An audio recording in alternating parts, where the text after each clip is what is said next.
Welcome back to Lenz's Comic Corner, Classic Lesson Non-Classics. This is episode number 28, 87, and Doubleshot number 2781. Okay, with this particular video, we are finishing up what's left of the diamond numbering for the 4 reading Superman comics. Action Comics, Superman Volume 2, Avengers Superman, and Superman, the Man of Steel. No more Man of Tomorrow. That's done. I finished that last video. So, we are discussing the rest, and then with the very next time I'll discuss anything related to Superman from this time period. We stuff leading up to the first major storyline, where he turned to Krypton 2, which was discussed in the first one here. But the issues we're discussing here are from Action Comics, number 771 to 789, and 783 to 785. For Superman Volume 2, it's Superman Volume 2, number 160, so we'll get that in a little bit, to 167, 160, 169, and 174 to 176. Avengers Superman, it'll be 584, 585, 586 to 587, 592, and 598, 96, 98. For Superman of Steel, it's 106 to 107, 111 to 114, and 118 to 120. Not a lot of issues per se. Like, if you think about it, like, of the ones basically here, I'd say that Superman's got the least amount of issues with 8. Because, well, the main reason why, because I've discussed some stuff already, thanks to President Lex. Well, I've read the trade under President Luthor. Alright, so we're starting off with issue number 584, where this is the bachelor party for Ron, Turpa, and Lucy Lane. Because Lucy is heavily expecting, she is about to burst, and Ron somehow proposed to her, and they're going to get married. And by the way, this issue is not done by Louise Simonson. Oh no, she has left the book. Okay, so we have Jana Matias doing this book. Yes. Yes, we are. Those of you curious, though, why in the world Jana Matias book? Well, he left. So, if you're really curious,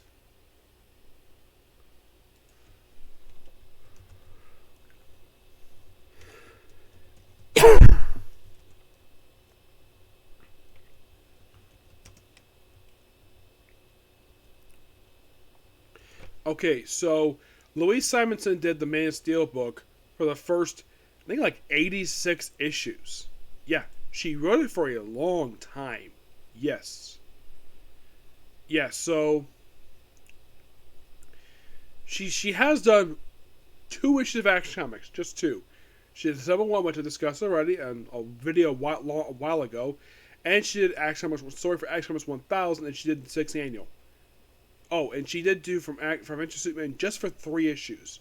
Just for 568, 569, 571. She also did 500, which I think debuted Steel, and the 3rd annual. But for the Superman of Steel, she did a book mostly put non-stop. From the moment it started.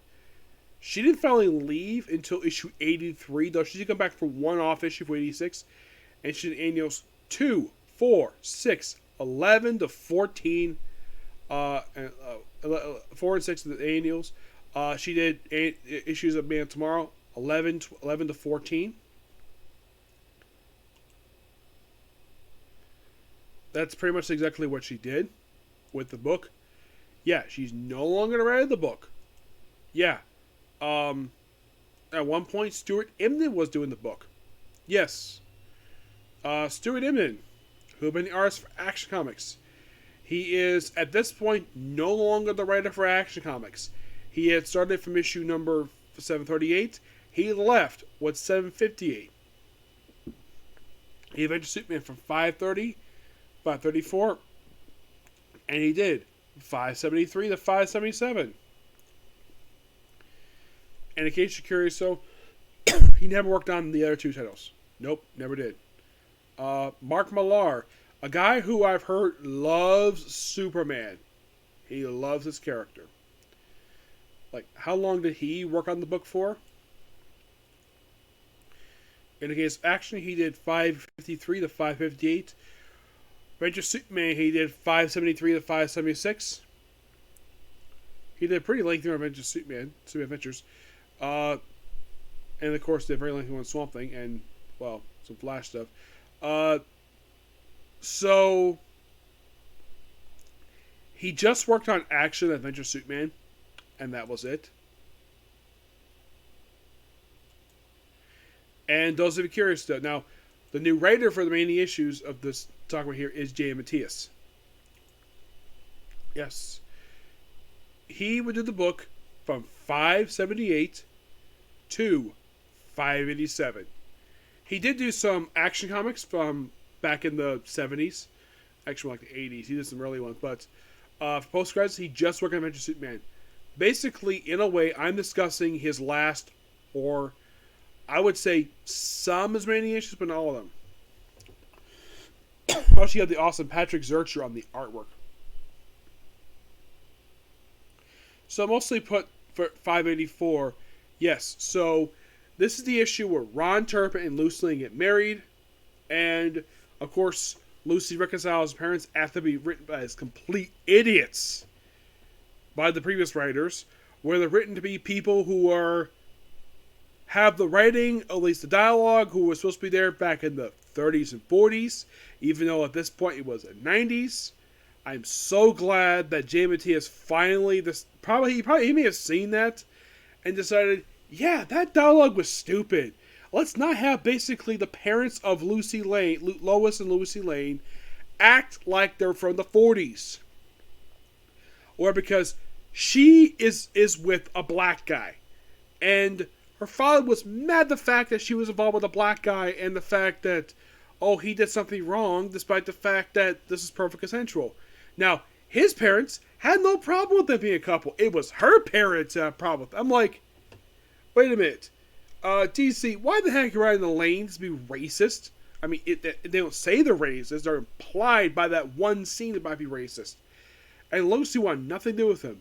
And then eventually, come up with the wedding, they reconciled, and of course, Ron and her got married.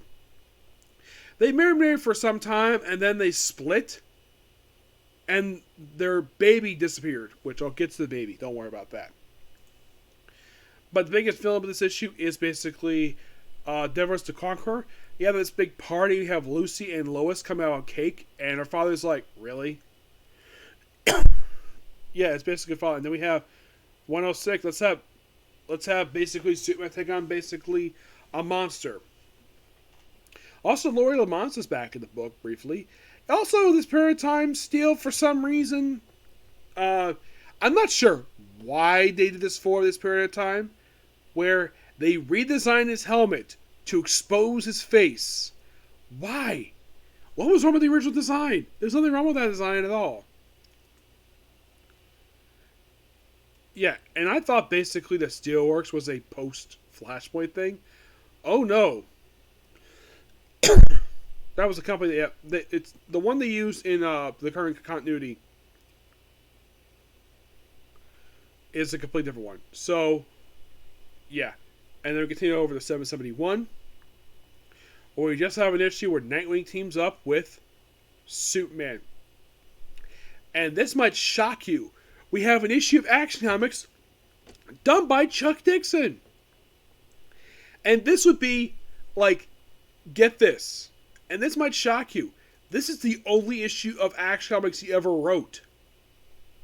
You're thinking, really? Yeah, really. He would never write any other Superman book besides that one. Like, would he write any other, like, miniseries? I think he wrote one miniseries. And you can definitely tell Chuck put a lot of love into this issue. Because it's basically Nightwing team up with his favorite superhero who is not Batman. And I love this issue. It was awesome. Because I might think, oh, he just did Batman and Green Arrow comics. Yes. But he did do this one Superman comic, which got praised him for that. There's other books he's done, which I will get to in the future. Sorry about that. But I'm looking right now, and I don't think he worked. Oh, he did work on. He did work on the Supergirl annuals, the 80-page giant. Superman meets Motorsport Champions, the Superman Aliens miniseries, Superman / Tarzan, Superman Odyssey. So he's worked on some Superman, but not a lot of Superman. And this issue was so good. I am shocked the fact that this is kind of weird. They also had this guy called Alistair Blade White, who apparently died back in Nightwing. Appears as one-off issue. But yeah, great team up. Nice standalone. Pascal Ferry does the artwork. It's an excellent issue. Skipping over 633 of Superman because I was collecting Flies of Luthor. Go straight to Superman 585. It's Superman infected with Dark City stuff. Yes, here's your villains of the issue. Lawrence Hance, Prankster, Rampage, and Adversary. Interesting. Move the Superman Man of Steel number 107. The Phantom Zone. Yes, Superman deals the Phantom Zone with steel. You're like, interesting. 772 begins a 2-part story. Yes, this is something quite weird for this period of time, despite the fact it has that renumbering, but yet this story continued in the next issue, not like the issue in their book. Oh no, they basically stopped doing that. That's why they have that renumbering here. Also, Action Comics, this issue is by Joe Kelly. Think, wait, Joe Kelly? Didn't he write a lot of really good Deadpool? Oh yeah, he did. He took over Action Comics with 760, and he pretty much did this book up until, oh my gosh, he did it for quite a while. He didn't do it. He stopped with issue 810. Yeah, that was the last regular issue he did. He did a few more issues after that, 812, 813, 836. He would do Adventure Superman for 4 issues. 611, 625, 626, and 649. Okay, you might be asking, did he do the Air 2 Superman books? Must be on Supergirl and Superboy. Superman, he worked on 202, 203, 226. He never worked on Man of Steel. Also, they were joined by some Batman, which I've recently reviewed. That good book.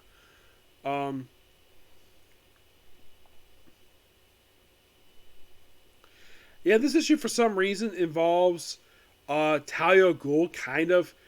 Yeah, for some reason, I'm not sure why this period of time, they took Talia from the Batman comics and put her in Superman, gave her name Head, last name Head, no Al Ghul, and Loeb decided to make her the CEO of LexCorp, which of course they reference in Hush. And by the way, Kin and Kin, yeah, part 2 is the very next issue. Because it was the whole Lazarus Pit stuff. And you're like, really? Yes, really. And then skipping over 164 because basically that was collected President Lex. And Lex 2000, which was also collected in that very trade. And 586, skip over that one because basically it's... Yeah, we're skipping over a lot of issues here. Yeah, there's going to be some skipping. So... 108, 110. So, next, okay, I've already discussed 773 already, so, already is 685, yeah, it's, okay, finally, 757, the final issue done by Damon Diaz. Story is called Metropolis Hell of a Town, which the big thing with this issue is the birth of Lucy and Ron's child, Sam. That was basically it. Samuel Turpin. A baby who was around for a few years and then disappeared with no explanation. But it's a good issue. Yep. Yeah, and also basically Lucy made her grandparents' first time. Moving over to 774, where it's team up with Martian Manhunter. Like, okay. So done by Joe Kelly. Of course, Joe Kelly would do it for a little while. He's regular right here with Ed Kern in the artwork. Yeah, Team Marsh Mander.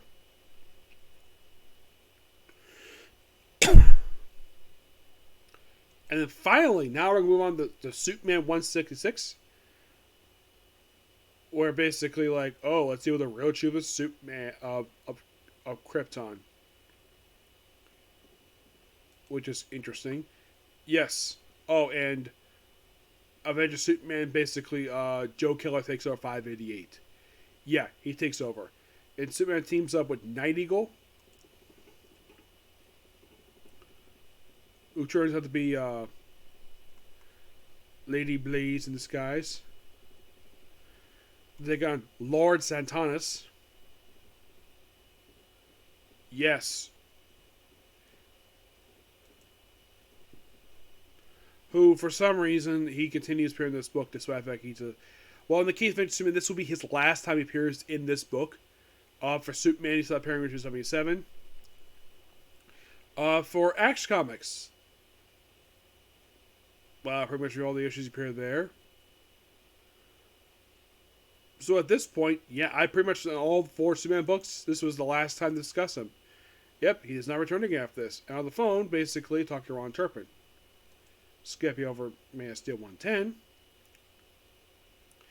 To move over to Action Comics 775, one of the most infamous issues released in Superman comics.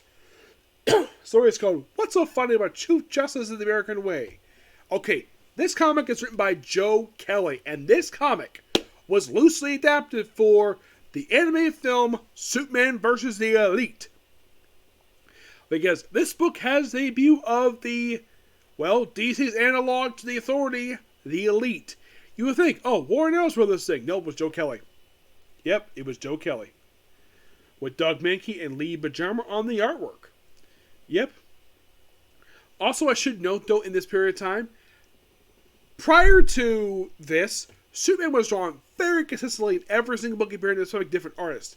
Now, don't draw him consistently. Like, his outfit keeps constantly changing. Like, sometimes basically, like, the shorts he wears, like, sometimes look like actual shorts. Sometimes look like underwear. It's like that. It's not consistent. Oh, his face like it's in here. Like, there's one issue, he's got swirls on his face. It's almost like you read these issues, and it's like, yeah, the writing's good. It's like the artwork is very inconsistent when it comes to Superman. Because before, he's consistent. Now, I guess that editorial mandate, whatever that was in the 90s, garbage.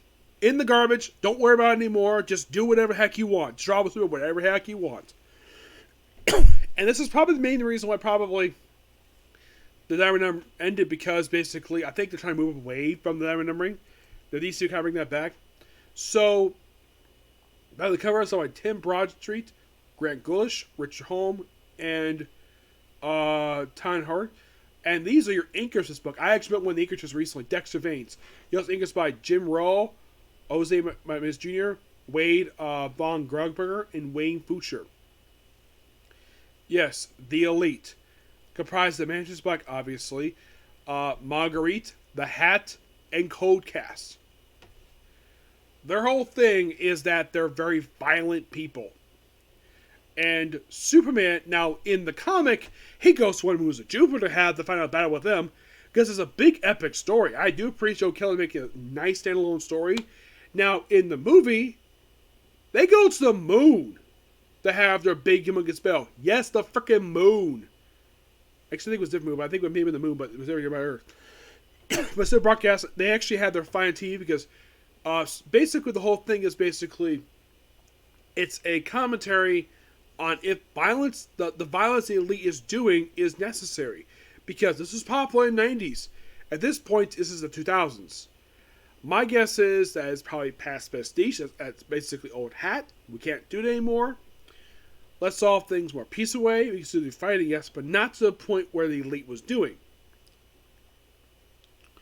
Now, of course, the elite were in fact defeated this issue, and Manchester Black's ability was briefly sealed by Superman's power. And also, Superman, he gets bloody in this battle. He gets his costume torn. It's an excellent issue. And Linkar himself was actually Patreon to do this. I think like a year or two ago, he was Patreon requested to do this very issue.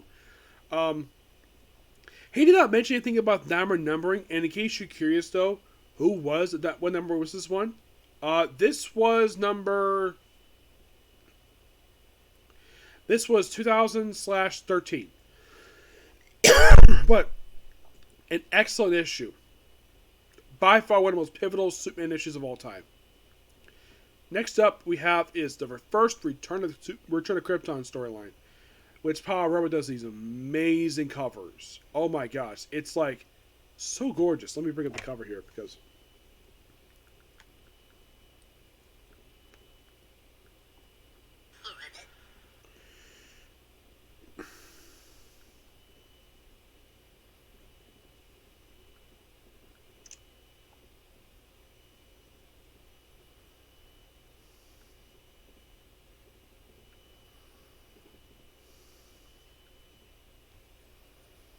guys, it reminds me of some of the older storylines. Now, I love these covers.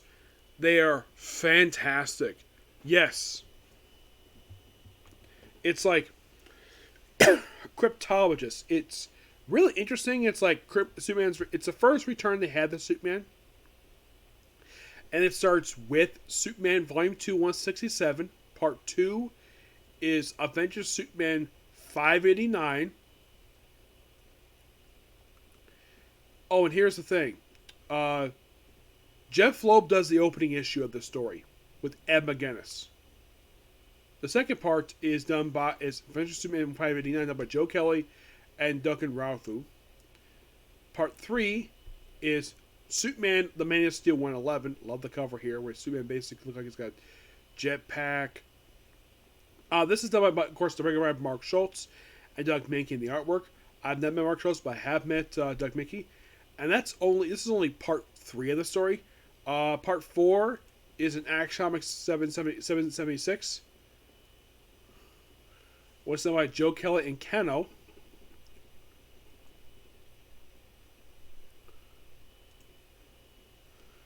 I think that was the finale for that storyline. Yeah. Because the whole thing is basically like,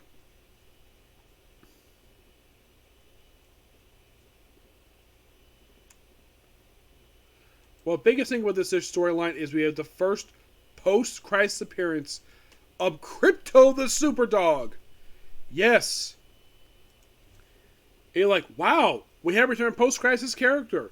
It only takes another 2 years to bring in another popular character from pre-Crisis, that being the Kara Zor Supergirl. Yeah. So, I gotta hand the Loeb. That's a smart idea to bring in Krypto the Superdog. Great character.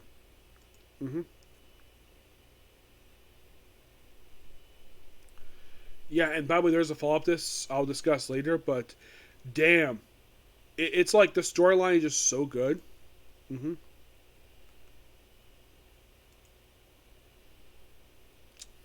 Yeah, 166 was basically it was a prelude, but the main story is 167, 189, and it concludes with 76. You think, what about 84? 84 is just a follow-up to this thing. I'll discuss later, but yeah, this 4-part story is like Super goes to Metropolis, this world of Kryptonus.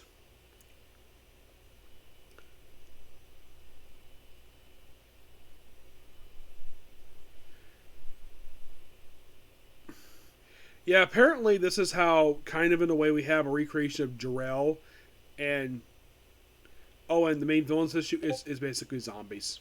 Yeah. We also have Mon-El. Yeah, who appeared here as Valor. I gotta admit, this storyline is so fun. I'm like, wow. Yeah, it's a big, epic story. It takes up just a few issues, but it's really good.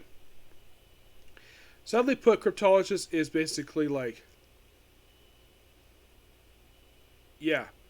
But of course we have return of, we have debut of a new General Zod. Created by Brainiac 3. Yeah. Though he actually had debuted in Superman 166. In the prelude of this story, like, yeah, this was not the actual General Zod. Oh no. This was the second version of the character. The true version. He previously appeared in, he only appears twice. He previously appeared in 789. That was basically his debut appearance. But It's like we get 2 debuts here. Like Crypto, that's a long lasting thing still up until recently.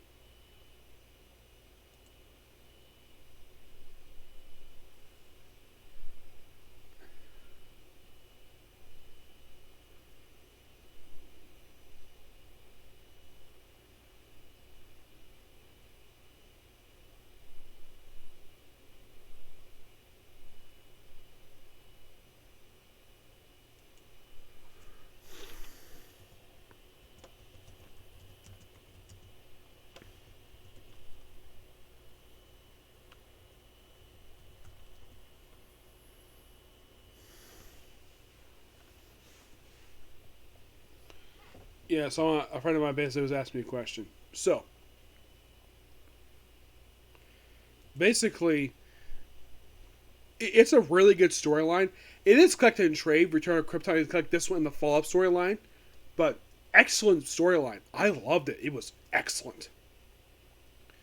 Yeah, and then like right after the storyline, we go straight into issue 168, which skipping over this one because this was collected in Batman New Gotham Volume 2.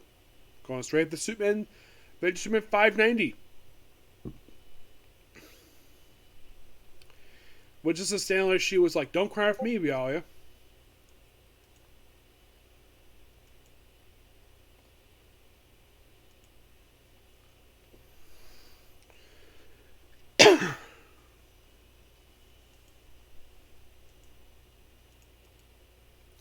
Yeah, the whole thing is like Superman has to go rescue this journalist who's been held hostage in Bialia.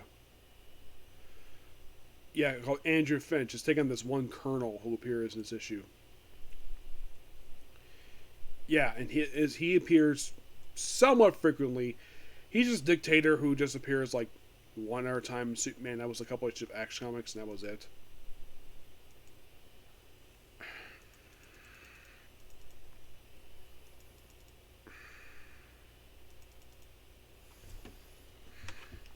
Give me just a minute here, because something here is not working properly, so I have to change this here.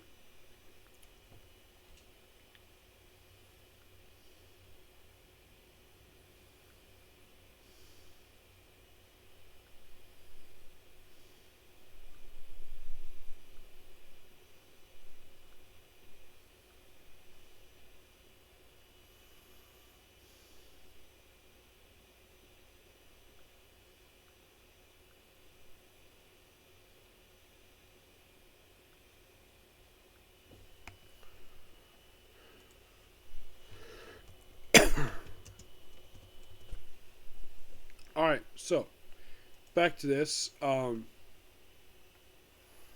it's a nice standalone issue. Moving on to Man of Steel 112, where it's basically Superman hanging out with his dog for a whole issue. Yep, that's real what this is. Also gets started with Intergang.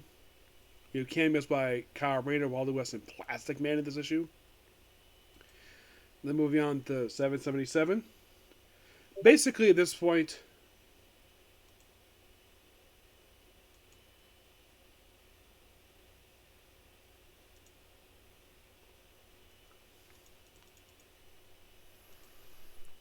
yeah, so there we go.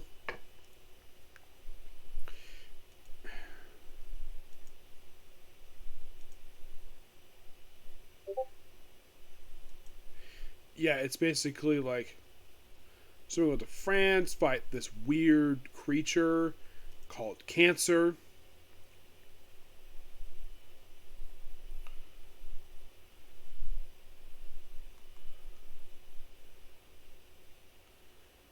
And then we have basically that was a prelude into a 4-part story that was Infection. Yeah, Superman finally fighting the alien virus for issues. Starts with 169. It was reprinted in Superman DC Comics Infestation #1. Yeah, so part 2 is Avengers of Superman number 591. Part 3 is Superman the Man of Steel number 11. Even Lois gets affected with this stuff. Yes. Part 4 is Action Comics number 778. And they wrap up the story with them basically rid of the whole. And they basically rid of it pretty quickly. Not as interesting as basically Return of Krypton, but an okay story arc. It's a weird body evasion story. It's a weird like bug story. They just had to include in here. We have 170 basically all focused on Krypto being bad because Mongo shows up. Yes, we have an issue focused on Mongo. And then 592. Where Strange Among Us. Yeah, Strange Visitor is back in this book. Yep. And then moving on to issue 114, Poor Elijah, where basically we return of the Eradicator.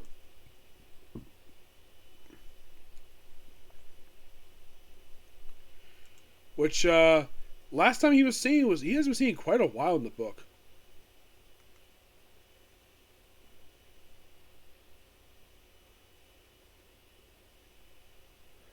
Like, he had not been seen since the whole 24/7 stupid stuff.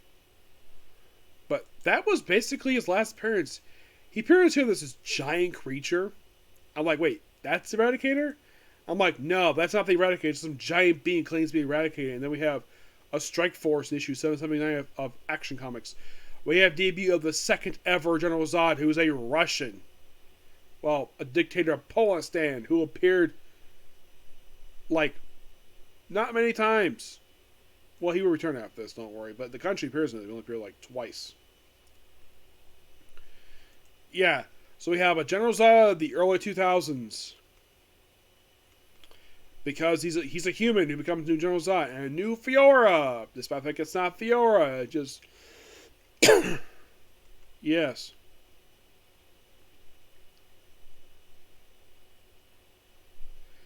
And then, of course, skipping over the... And then next comes the All Worlds at War stuff. That came next.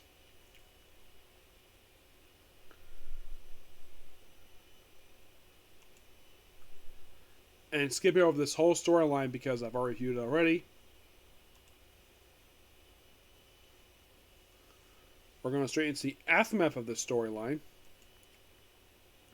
In Superman 174, which this issue in particular, this issue is noteworthy for debut of a new, slightly updated logo for Superman. Basically, the yellow in its S gets replaced with black, as a memorial to people who died in our worlds at war. This very issue is basically the basis for it. Yep. Moving on to issue 96 of Avengers Superman, which deals with more of the aftermath of this. He basically fights the Weather in this issue. Really interesting. Not the first time I one of the Flash villains, but okay. Yeah, he fought Captain Cold and Boomerang, so why not? And then we have War Crime as a Punishment. Yes.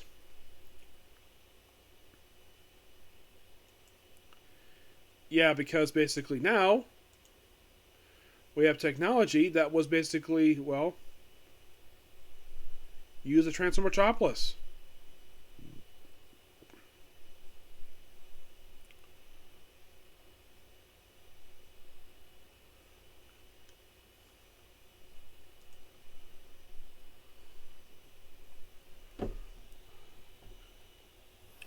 Yeah, turning into a city of the future, yes. So because we had to do update to the city for reasons. Yeah, and we have debut in universe. Yeah, this was quite interesting for this one. Yeah, we have appearances about the Quintessence, which I'm like, wait a minute, the Quintessence. Wait, that name seems familiar. Didn't he pop up in post-crisis and post-Flashpoint? They did. Is he a pretty much on the same lamp? Mostly yes, except you remember similar, just Zeus, just High-Fire and Phantom Stranger. This lamp is made up of, get this, they're basically some old people in the universe. We have Phantom Stranger, the Wizard Shazam, Zeus, Highfather, and Ganthet. And keeping these guys only made 7 appearances in the comics. Yeah, 7. Which is interesting. Yeah, and we also appearance by the Linear Men, a group that the Wave Rider is part of. Yep. And then moving on to Action Comics 783.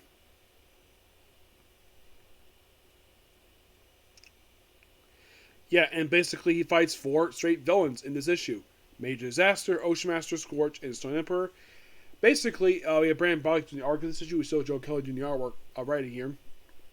Where offer chance to basically try to get rid of ways, and only Major Disaster joins the JLA. Yep, only Major Disaster. Like, really? Major Disaster? Yeah. And we move on to Superman 175, which is, yeah, this is the first of like a few issues dealing with the whole Joker's last laugh, where we have Superman's rematch with Doomsday, where he beats the crap out of, he gets a big brawl in front of basically DC, not Metropolis, DC, because Lex Luthor's in DC at this point in time. So he beats him, and then he puts him in this confinement, and he sent him to Apocalypse. Yes. But we're not done here. Oh, no. Yeah. Move on to 597, the penultimate issue of talking about the diamond numbering for Superman, where Lex gets affected with the whole Joker crazy stuff. And then Man of Steel 119, which is basically Superman Jokerized versions of Killer Frost, Icicle, and the frickin' Eradicator. Which Icicle? The second one. The son of the original.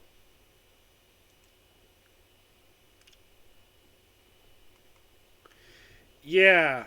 The lineage of the Icicle family is bizarre, to say the least. Oh my gosh, it is so weird with this family. And moving on to Action Comics 574, where it's like, oh, let's basically, like, trying to deal with the whole thing. Of course, the Spectre piercing here via flashback.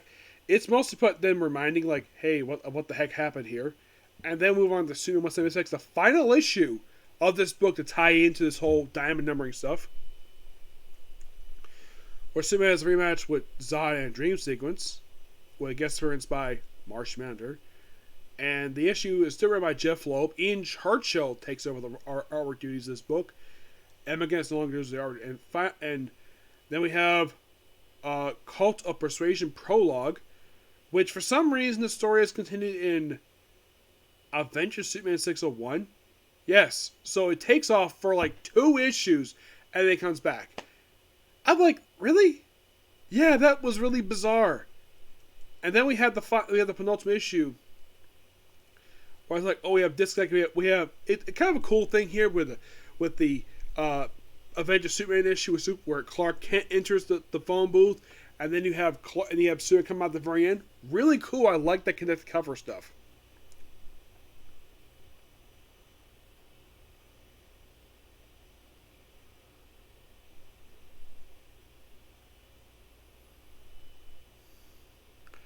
Or just basically sit there with Talia Head. And then finally we end off with X Comics 575, where it's a Bizarro issue. Yep, Joe Kelly writes this one. And it's read backwards. Yep, read backwards, and that's it. Yep, it's a start feature Bizarro. And we wrap up diamond numbering there with that. Yep. With that, we are done with the diamond numbering for Superman. I'm like, yeah. And with that, that is it. There is nothing left of diamond numbering for Superman. Yeah, I will be continuing Superman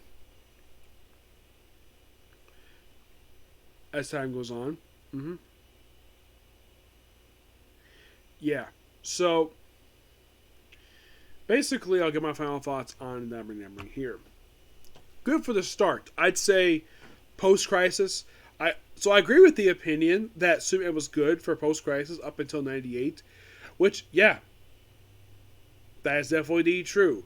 From 86 to 1998, all good stuff. Nothing bad. All good. Then the last few years, diamond numbering is like, what the heck is this? Yeah. Because 1999 begins the beginning and the end of the good Superman stories, and we evolve into the 24/7 fiasco, which probably hit DC on the head really hard. There was some good stuff after that for Superman Return to Reputation. And I do kind of agree with doing a soft reboot of Superman, basically ignoring all that stuff. Yeah, don't mention the whole thing of Superman going 24/7, nearly trying to get rid of all nukes in the world, and talking about a freaking dictator. Yes, and we also had, I think also this period of time, like for some reason, the first half of the year with Diamond Numbering, which was we had like maybe one shot at a time. Yeah, the last few times I've done these reviews when it comes to these Diamond Numbering stuff for Superman, it seems like we're gonna have a one shot throw in there. Like one video had freaking 3. Get to Superman Forever, Superman, Superman America, and then you also had like King of the World. I just thought DC was getting a little greedy at that point, but this is probably the late 90s, where Batman is still really good in 1999. Yeah, Batman had good content, some bad ideas per se, but yeah, I actually kind of enjoy some of the stuff Batman was doing this period of time. But this year was not 1999 was not a good year for Superman. But by the end of it, it was improving. I would think that, remembering from reading from the other stuff, 2000 was definitely improvement for Superman, definitely, after having a most of the disaster year that was 99. 2001 was bizarre to say the least, especially with the All Roads at War stuff. And then we come in the aftermath of it. We had some good stories come after All Roads at War, like Return to Krypton, which I love that story arc. Infestation was okay. The way it reads, it's almost like this was probably meant to be aliens. Like maybe the Xenomorphs will appear in here, but they placed with some random bug creatures. I kind of felt as though the artwork was most disappointing in some areas, but I would say Superman had the best artwork. Out of all 4 books, yeah, Superman had the best artwork. And those of you curious though, where the heck is Dan Jurgens this period of time? Oh, he's gone. Yeah, during these issues when they're coming out, yeah, Jurgens has left Superman. Where did he do? He went over to Marvel to do Thor. Having an excellent run on that title. Writing almost every single issue of that whole book. He wrote, get this, the first 81 issues of that 85 issue run, which was fantastic. He also did Captain America. It's like he's having a blast over at Marvel. And then he came back to some stuff with Superman, some miniseries. Took a few years and came back. He's still basically doing Superman. He was doing Superman recently. Stuart Immonen, still occasionally around doing some stuff. Patrick Zurcher, I still see him on Twitter. He still does some stuff I don't agree with. I don't agree with politics per se, but I do love his comics he did. He still does comics. He still does. He's still a major comic contributor to that. The Cat Stars, I don't know if they do anything anymore. Not that I've heard of. Mark Millar still contributes to comics. Yes. He has a YouTube channel now. He does a follow-up to Nemesis, a mini-series that I heard in the description of it. It was so bizarre. Where it's described as, what if the Joker had Bruce Wayne's money? And the book involves incest. Like, what? Yeah, also, Mark Millar also, like, he actually is still active in comics, but I think he probably got rid of the whatever he was doing. At least he comes book on time. Some books he basically does not come on time. Loeb still does comics. He had an excellent run for Superman. I love his Superman stuff he did. I thought it was amazing. Him and McGinnis, excellent team. It's a shame he left Superman because, well, he worked on a good book. Yeah, he basically jumped from Superman to do Superman Batman. I think. No, he went from Superman to do Batman for a year. And I think next after that, he probably did Superman. I believe he did. Yeah. So, I'm past Diamond Numbering. I would say that the best writers for this era were Dan Jurgens, Stuart Immonen, Roger Stern, Louise Simonson.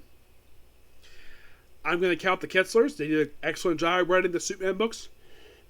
Marv Wolfman briefly returned to one of the Superman books. He wrote one of the issues of one of the Infestation stories, which is interesting. Marv Wolfman did a good job. Though he did write Diamond Numbering, he did write Superman this period of time. John Byrne did an excellent job. I love his books did. But John Byrne, Marv Wolfman didn't write it when Diamond Numbering was going on, but they still had good books. So with this, basically, like, I'm mostly with Superman, but the next thing I'm going to do with Superman is read. Well, I'm going to review basically not all 4 books, all 4 series in the same review. No, it's going to be different. Unless there's a crossover going to go on, which there's one coming up. Basically, I'm going to review up until that very crossover, and then do the crossover a little bit after that. That's the only time basically I'll come up for, like, having the books in video, but mostly it's basically for crossovers. Because at this point, the books are very separate. They're their own thing. Yeah, and also I noticed, though, I think during the last year, it seems like because the way the books worked for a long time is that each book led to each other, and at some point that stopped, and now they're self-contained stories, but they had diamond numbering there, but it was so confusing. So yeah, that's a particular view. Please be sure to like, comment, subscribe, turn notifications, and tune to this like button. If there's no video tonight, I'd be surprised. But there's no denying, diamond numbering is good. From the moment it started up until about 98. I'd say it was good at that period of time. But the last 3 years was a mixture of really bad and some good stuff. Okay? But see you next video. Bye.